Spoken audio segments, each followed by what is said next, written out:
Bienvenidos a una nueva entrevista de Técnico TV. Nos acompaña Carla Salgado, bienvenida. Muchas gracias. Carla es la directora de la Fundación Diego González Rivas.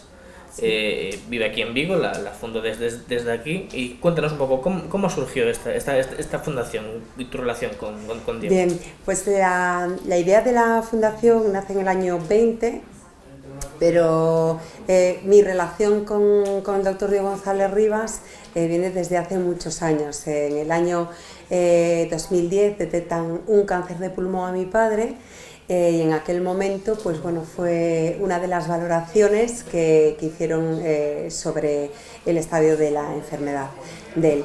Entonces ahí tuve el primer contacto con él y en el año 2015 retomamos la amistad y a raíz de eso, pues bueno, surgió la idea en el año 20 de ayudarle en todo lo que es el ámbito humanitario y dedicado totalmente de esa labor altruista a la que él llevaba trabajando desde hacía muchos años. ¿Por qué nace esa idea? Pues porque tener una fundación le iba a dar a él mayor cobertura a la hora de llegar a más sitios. Es decir, él iba poco a poco, pues porque tenía que pedir donaciones a hospitales, a empresas que le facilitaran el material. Entonces, pues eso, sus aportaciones en África eran pues mínimas en comparación con las ganas que él tenía de hacer más cosas. Y ese es el motivo por el cual nace la fundación.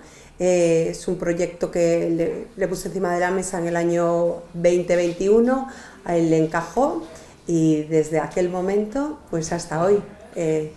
Imagino que el tema de la pandemia en esos años pues, ayudó mucho, ¿no?, a pensar en la importancia de tener una estructura así, ¿no? Efectivamente, exacto. En aquel momento el doctor empieza también lo que es el campo de investigación en robótica, que es cuando empieza con Uniportal Rats en A Coruña, desde el Hospital San Rafael, que empieza pues a experimentar con uno de los robots Da Vinci que tenían allí, pues para hacer cirugía mínimamente invasiva con una sola incisión, y luego aparte pues ver también de qué forma podría llegar a África con mayor amplitud y sin los riesgos que estaba pasando, porque operar en África con las infraestructuras que tienen en muchos de los hospitales es terriblemente complicado. Entonces el sueño que tenía era tener una unidad móvil y bueno, era un objetivo que teníamos desde la fundación a medio largo plazo, y en cuestión de un año desde que se funda la fundación pues fue una realidad. Al año pues ya teníamos esa unidad móvil y que está actualmente ahora en Ghana, y desde Ghana pues el propósito de la fundación es el poder desplazarnos a todos esos países en los que ya hay demandas de hospitales de pacientes que tienen pues esa dolencia ubicada en el tórax, para poder operar a través de Uniportal Bats dentro de la unidad móvil. ¿Y cuántas demandas de este tipo recibís cada año, más o menos, un número aproximado?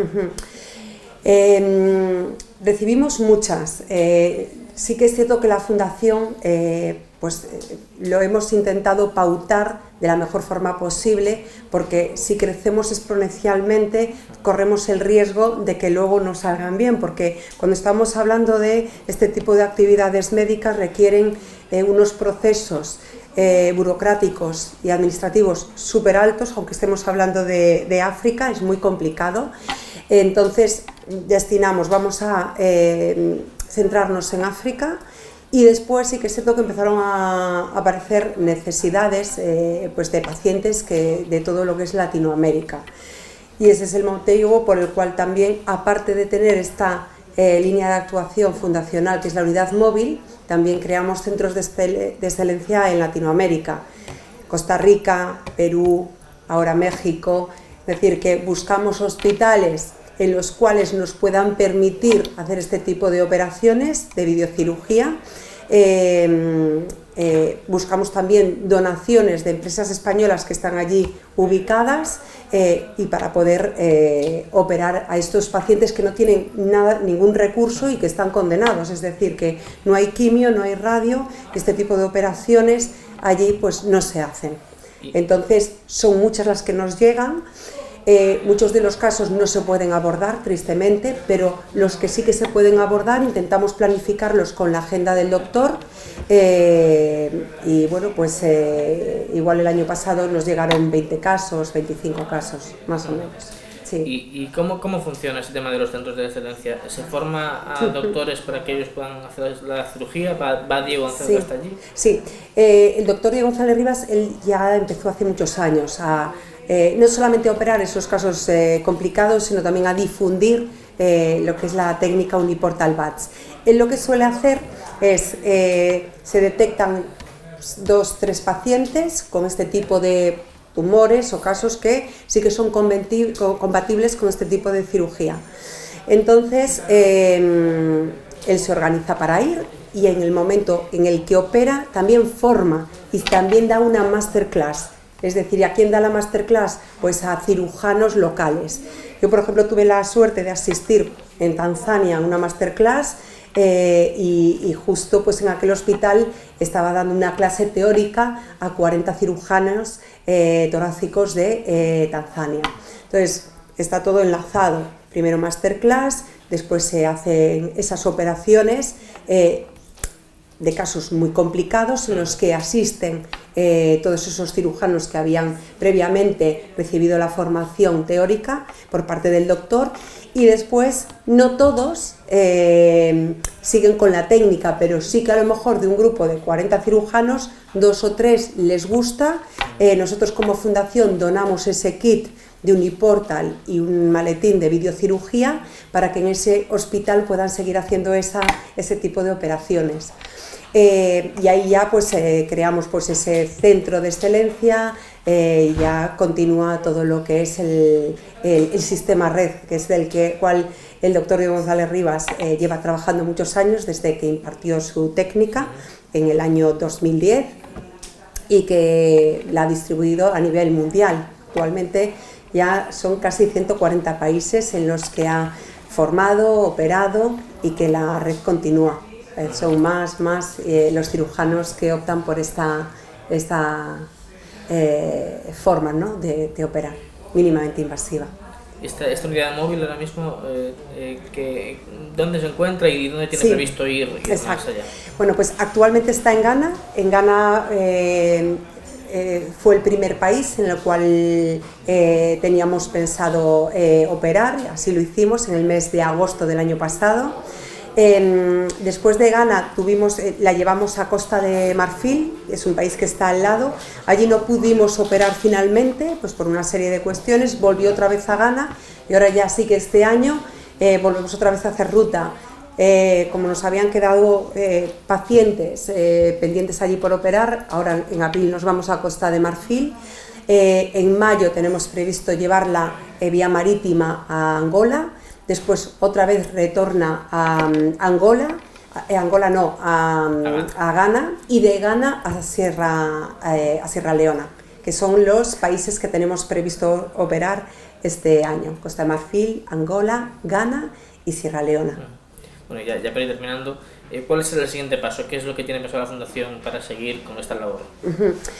Nosotros somos conscientes, y es como lo que te decía al principio, que vamos a ir poco a poco para asentar unas bases sólidas y nuestro primer objetivo es en África continuar pues con países que nos van demandando este tipo de operaciones y al mismo tiempo que el doctor pueda seguir formando, y luego en Latinoamérica pues continuar con los centros de excelencia que ya hemos trabajado, es decir, en Perú, en Costa Rica y próximamente México. Esos son los países en los que queremos asentarnos. Una vez que pues, cojamos esa base, esa estabilidad a nivel fundación, pues iremos creciendo. Por ejemplo, próximos ítems, sí que vemos que es muy complicado el desplazarnos por África con la unidad móvil. Utilizamos vía marítima para ir al sur, pero eso es un coste enorme. Entonces, pues quizás en un par de años, si seguimos así, pues podamos tener una unidad móvil en el sur de África y mantener la que tenemos en la zona de Ghana, Costa de Marfil, Togo, Benín, o sea que hay mucho reclamo en ese sentido, porque allí no se practica ningún tipo de operación, ni siquiera la tradicional. Entonces, claro, a estos pacientes el poder operar de esta forma mínimamente invasiva, que a los 2 días puedes estar en tu casa, pues es muy positivo. La cirugía tradicional significa que tienes que estar 1 semana, 2 semanas en un hospital. Los hospitales de África no te pueden dar ese tipo de cobertura, y este tipo de cirugía es casi ambulatoria, ¿no? Es que es casi ambulatoria, efectivamente, exacto. Entonces, claro, este tipo, que son muy complejas, son operaciones súper complejas, que te operen y a los 2 días que puedas estar en tu casa haciendo vida normal, porque la incisión es mínima, pues esto es un acierto en ese sentido para este tipo de cirugías en países de África. Bueno, pues mucha suerte con esos proyectos. Muchas gracias por venir hasta aquí, que tenéis un horario muy complicado, y nada, muchísimas gracias. Nada, gracias a vosotros. Pues nos vemos en la siguiente entrevista de Atlético TV.